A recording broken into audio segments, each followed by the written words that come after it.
Hello everyone, I am Afolashade Samagwe, and as we celebrate International Women's Day, I am so privileged to have with me a leader in one of the world's most iconic companies. She is Phoebe Dami-Asolo. She is the Senior Franchise Operations Director at Coca-Cola Nigeria. She's had an impressive career trajectory, and she is dedicated to empowering women in the corporate world, an advocate for the 9 to 5 life, and more recently, a Future Awards Africa winner. Ladies and gentlemen, hi! Yeah. Congratulations Thank on you. winning this. Oh Thank my you. God. It's actually my first day seeing this. Oh my God. Yeah, because I received it while I was in India. So it's surreal. Like, I don't know, it hasn't done that much, but we thank God. So when you were nominated, let's start with that, for this award now. Award for professional service. Where were you? What were you doing? What was your reaction like? I think I was grateful. I remember I was in India, right? So I was just grateful. I remember posting on my page saying, who nominated me? Thank you. Do you want to say your name so I can give you a hug? That's what I said, And then I just let it be. I actually just thought being nominated is something. And I was proud, not just of myself, but of, and grateful to everyone who has also, impacted my life, supported me throughout this journey, But one fateful evening, it was about 2 a.m. in India. Of course, I was asleep, I don't know what happened. I just woke up and I saw messages. First message I got was from my husband saying, congratulations. I thought, okay, congratulations on what? And then a friend of mine, Timmy was the one who actually went to pick it up for me. And I remember telling Timmy, just go, you might not, whatever, Yeah. But he then sent me the picture. I was like, oh my God, we got it, yeah! So yeah, congratulations to everyone, the entire village that has put Phoebe Dami-Asolo together. It's our win. Yeah, so award for professional service. What does this mean to you? I think for me, I realized that not many organizations recognize the effort behind being a 9-to-5er. Yeah. There are a lot of organizations that reward, recognize, give awards to entrepreneurs, and I respect entrepreneurs. Trust me, I've tried a lot of businesses and I failed. So I really do appreciate, and I think entrepreneurs really inspire me. But there's a place for 9-to-5ers. There's a place for professionals. There's a place for women that wake up early in the morning because we have to. There's some contract that we have signed to be there at 8, or 9, and to leave at a particular time. So there's a place for these women and men as well. So I really applaud organizations, including, the Future Awards team, and other organizations that recognize 9-to-5ers. So I want to use this as an opportunity to encourage organizations and agencies to recognize, reward, give awards, to 9-to-5ers and professionals.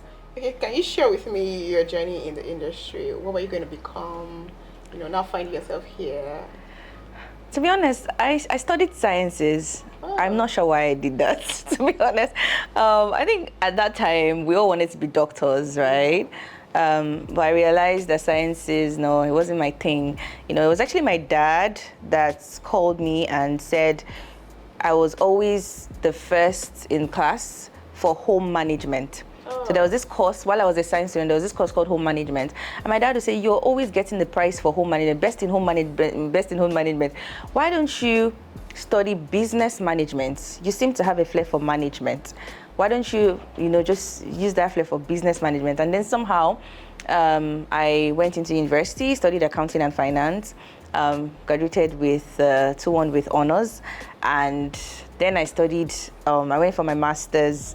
Had a distinction in my dissertation, right, which was on management, right?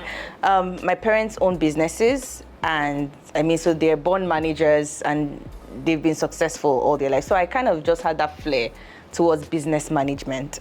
So early enough, I found out early enough that it wasn't going to be a doctor thing. It had to be business, and I'm glad that I was able to go that path. My career started almost 13 years now. It's gone by Wow. so fast. I didn't know I was that old. I started my journey in Nigerian Breweries. Always proud of that company because that's literally my first love. Even though I've always had a dream to work in the Coca-Cola Company, I started my career there in marketing. So I love marketing, and spent a few years there, about 4 years there, and then moved to Reckitt Benckiser, still in marketing. But that was when I got my entrepreneurship skills strengthened, based on the model of brand management that Reckitt Benckiser has. And from there, I got the opportunity to join the Coca-Cola Company. And I know I always crack this joke.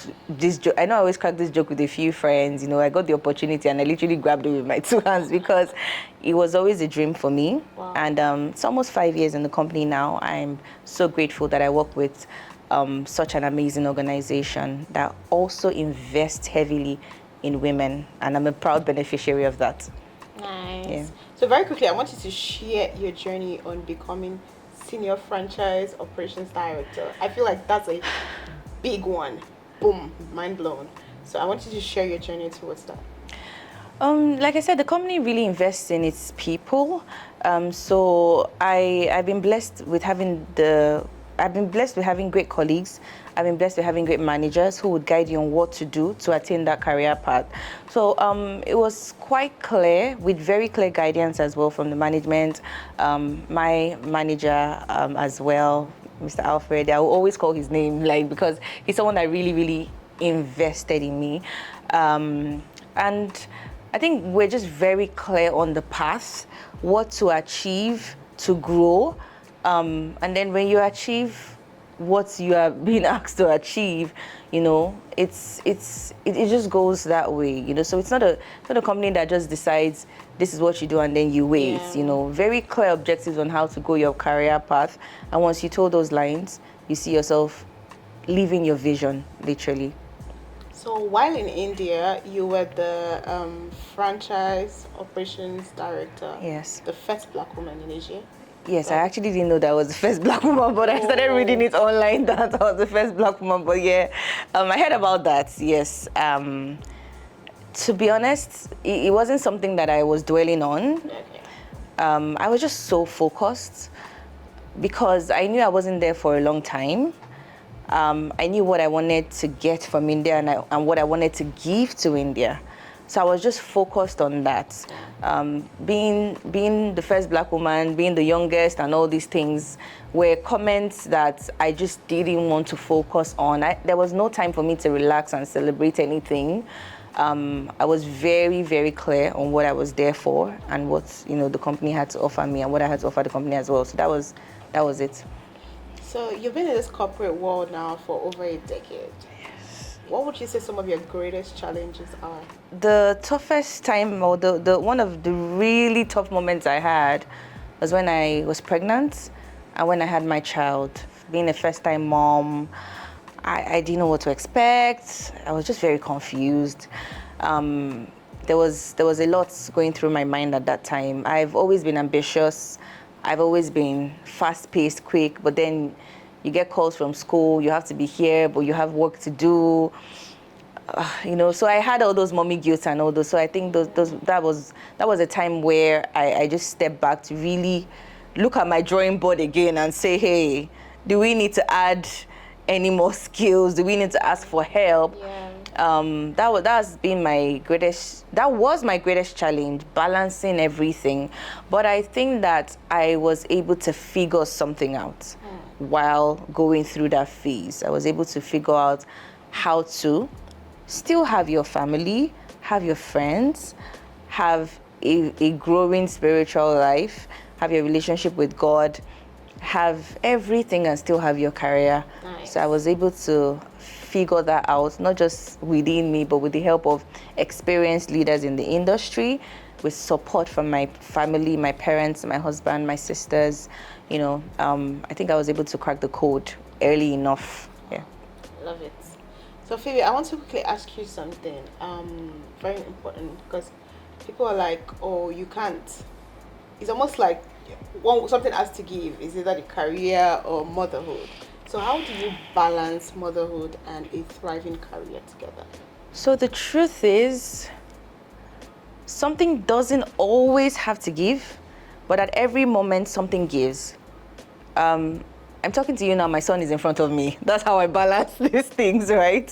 He's joining me in this conversation. Ideally, someone will say, hey, you shouldn't be here, let me focus, stay in your room, play. I involve him in everything that I do, or in most things that I do. I also leverage help. Nice. I ask for help unashamedly, if there's a word like that. I raise my hand and ask for help.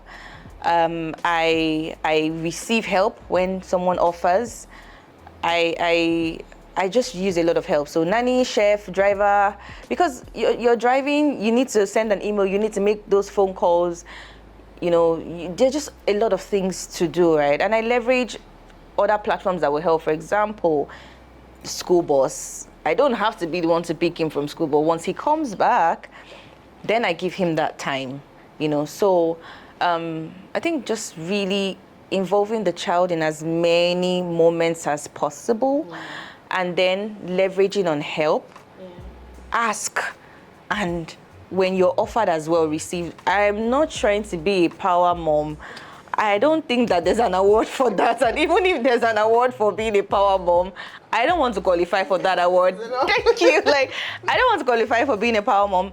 I really ask for help from everybody. And when I say ask for help, it's like, if I feel, especially, I think as mothers, we can't give negative energy to our children. Yeah. So there are moments when I'm not feeling up to par. My excitement level is not that high. Yeah. That's not the best time for me to be around my child, right? So I ask maybe my sister or anyone to just play with him for a short while, play a video, or just do something. Ask my husband to, play games or something.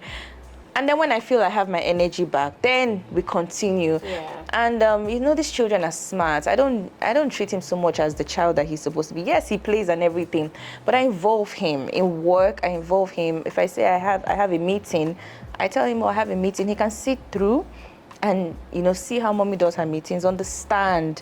If I'm even going through a rough day, I can say, I'm going through a rough day. If I have to prepare a sermon, for example, in church, I'm saying, he sees me with my Bible. He's sitting there with his own 365 Bible stories. We're together. I'm doing what I have to do. He's probably playing, but he's there, And then one thing I've also realized that helps is little moments. So driving to school or, taking him to school, those car moments are very essential. Just before you go to bed. Sometimes you don't spend time with your child for a whole day. Yeah. But that 10 minutes, 15 minutes before you go to bed is very crucial. You can give that 15 minutes, right? So those little moments, we should find those very critical moments and actually stay and be fully present. I must say I'm super impressed by your answers. And more than that, I've seen your son. I feel like I know that he's a very smart guy. Well done. Thank you. Thank God. Thank everybody that has been part of this journey. It takes a village. Yeah, it does. So what does motherhood mean to you? I think it's the greatest gift. For me, it's the greatest evidence that God trusts me. Okay. You can't give something special to someone you think will mess it up. So human beings are special to God. And if God would choose you to own, shepherd, and build another human being, it means that he trusts you. And if God trusts you, you can't mess it up. So it just makes me feel like, oh, God really trusts me, and I can't let him down. That's well done.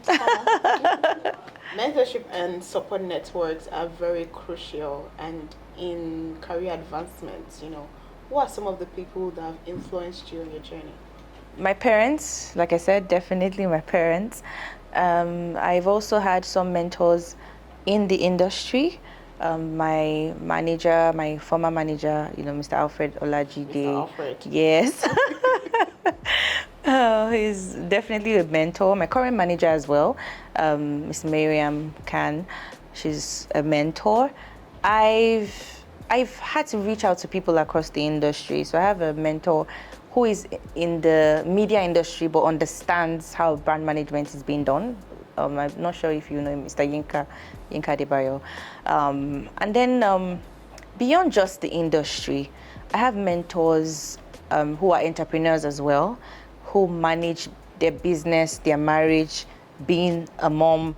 And these are people that I also spend time with. And mentorship for me is not just staying afar and admiring them. I do spend time with them. I take them through, occasionally what my journey is like, on a monthly basis. At least once a month, I must have a chat with my mentors. So I have many of them. A few, not I won't say many. I have like maybe 3-4 of them across the industry and even outside the industry. Far off, I admire 2 major women. Okay. One is Yemisi Edu, the current CEO of Wema Bank. Yeah. And then the second is Ngozi Okonjo-Iweala. And that is because my husband keeps saying that one day, we will get there. So she's someone that I always look up to. I, study her life, and I'm like, okay, this man sees something in me about this woman. Wow. I'm like, okay, and she's very humble. There are a lot of traits that I also, want to take up from Mrs. Ngozi Okonjo-Iweala. Okay. By that time that she blows out, I've done this. I will interview you now. So as a leader, how do you promote gender equality and empower women within your team? Well, I would say 3 things. 3 things. The first is mentorship. So we just spoke about mentorship, right? As I receive mentorship, I have great mentors, and I've been blessed with them. They encourage me to also give what I'm getting from them. There are several times when I have launched mentorship programs, and I currently have mentees as well that I take through different journeys. That's one. So mentorship. Second is giving equal opportunities, especially for professionals, where whenever there are opportunities, it's important to open up the opportunities to everyone that deems fit, regardless of their gender, right? Regardless of their gender, that is, if they're male or female, right? Third for me is assuming positive intent. That is one of the greatest learnings that I've had.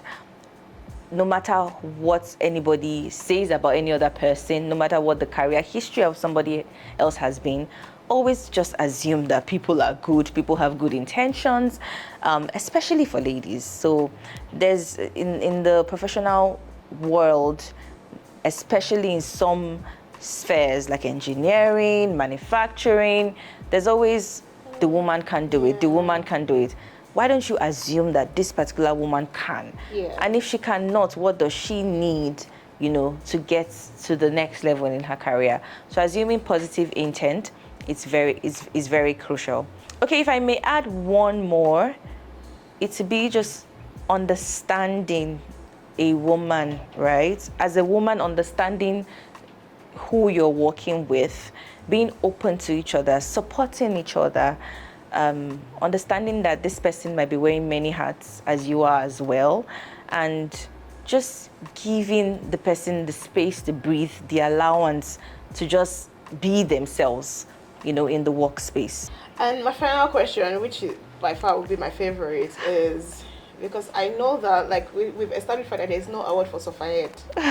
So how do you prioritize self-care? There is motherhood, there is your career, the other things, there are mentees, there are people who need your help even. So how do you prioritize self-care and ensure that you also are being treated as the queen that you are? I love to sleep. And when I'm sleeping, it's like a ceremony. I am sleeping well. Even if I have 15 minutes to sleep, that 15 minutes must be good sleep. The second one is I love to travel. And this is where I speak again about the village around me. I'm blessed to have a husband that will say, okay, you want to go to this place, you can go. Nice. I have that support. I travel a lot. And when I travel, I'm traveling to explore, to rest. Lastly, I would say minding my business. having the right people around me. The best thing I did for myself last year was taking time off and really regulate how my social media is being managed. So now I actually spend less time, on social media, because it can be a lot and it can affect you mentally as well. So I allow people around me do what they're supposed to do. So it doesn't mean, I know, people think, oh my God, you wear so many hats. How do you do it?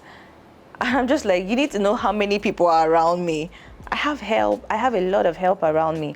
And I allow them do what they're supposed to do.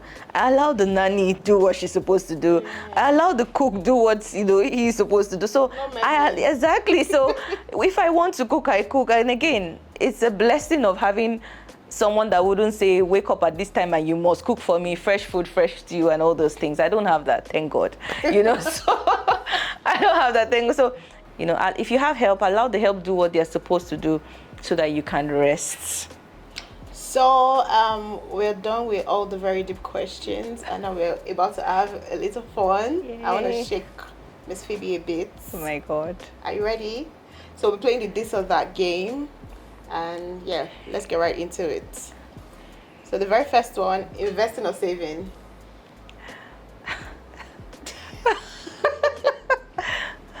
I can't take both. No. Investing. Okay. Nollywood movies or Hollywood blockbusters? Bollywood. Bolly is never there. Bollywood. No. Are you for real? I just came from India. Do you know how I did Bollywood? Okay, no, Nollywood definitely. Okay, we can ask that again. Nollywood. I always go for my Nigeria. Yeah, so cash or cryptocurrency? Cash. Crypto cake. I beg you. Crypto. No. Cash, please. Luxury vacation or, wait for it, luxury car? Vacation. Yeah. Oh, vacation. Home cooked meals or dining out? It depends on who is cooking the food at home. I don't know. Cash gifts for birthdays or thoughtful presents? A thoughtful present. A thoughtful present. I actually got one handwritten letter recently, and that was like the best thing. Thanks. And again, I've noted it down. So next year, you write a letter to me. Thoughtful presents. Coffee or tea? Tea. I have tea every night before I sleep. So that's another thing about me. I can't sleep without having a cup of tea. So sometimes if I'm misbehaving, my husband will just be like, have you taken your tea this night? What's wrong with you? So tea is my thing. Okay. Private jet or yacht? Yacht. Stock market or real estate investment? Real estate. Real. Real. Big spender or frugal saver? Where are you publishing this video? It depends on where you're publishing it. Well, I like to think that I'm a frugal, prudent kind of, but the people around me don't think so. So I will go with what they say. Entrepreneurship or traditional 9 to 5? 9 to 5, babe. Yeah. 9 to 5, babe. Okay, charity donations or personal investments? Charity donations. Yeah, I love to, and even the big spending, I really do spend on a lot of meaningful things. Nice. Yeah, not on bag, shoe, and all those. Yeah.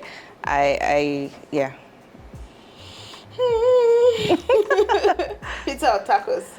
Pizza. Okay. Netflix binge or outdoor adventure? Okay, outdoor adventure. And the final one, cats or dogs? None. I love it for us. None. I don't like it. None. We owe our companies excellence.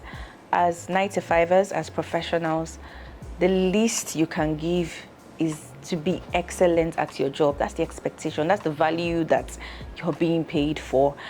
So anything less than being excellent at your job, I don't know any other word, it just wouldn't cut it, right? So This is just to encourage us to keep pushing, to keep giving our best, and it would all come together eventually. It really does come together eventually.